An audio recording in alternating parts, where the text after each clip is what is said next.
গ্রাম অঞ্চলে কিন্তু সচরাচর গাজরা পাওয়া যায় না, গ্রাম অঞ্চলে গাজরা নাই বললেই চলে। 21শে ফেব্রুয়ারি কিংবা বসন্তের সময় কিন্তু গাজরাগুলোর অনেক চড়া দাম নিয়ে থাকে। কোনো প্রোগ্রামে শাড়ির সাথে একটা খোঁপায় গাজরা না দিলে যেন সাজটাই কমপ্লিট হয় না।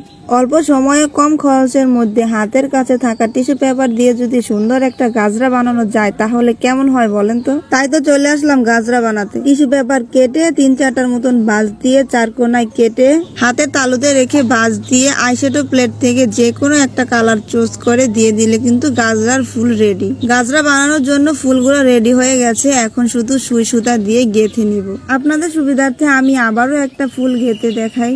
এই যে দেখেন, এভাবেই সবগুলা ফুল গেঁথে নিব, তারপরে কিন্তু গাজরাটা রেডি হয়ে যাবে। এই তো দেখুন গাজরাটা দেখতে কত সুন্দর লাগছে। এখন দুই মাথায় 2টা ক্লিপ গেঁথে দেব যেন চুলের ভিতর ভালোভাবে আটকে যায়। এখন খোঁপায় গাঁথার পালা। দেখেন কতটা সুন্দর লাগছে দেখতে। ট্রাস্ট মি, কেউ বলবে না যে এটা টিস্যু দিয়ে বানানো গাজরা। আপনারাও চাইলে এভাবে ঝটপট গাজরা বানিয়ে ফেলতে পারেন। অল্প সময়ের মধ্যে যদি এত সুন্দর একটা গাজরা বানানো যায় তাহলে খারাপ কি বলেন তো। গাজরাটা কেমন হয়েছে অবশ্যই কমেন্ট করে জানাবেন। আল্লাহ হাফেজ।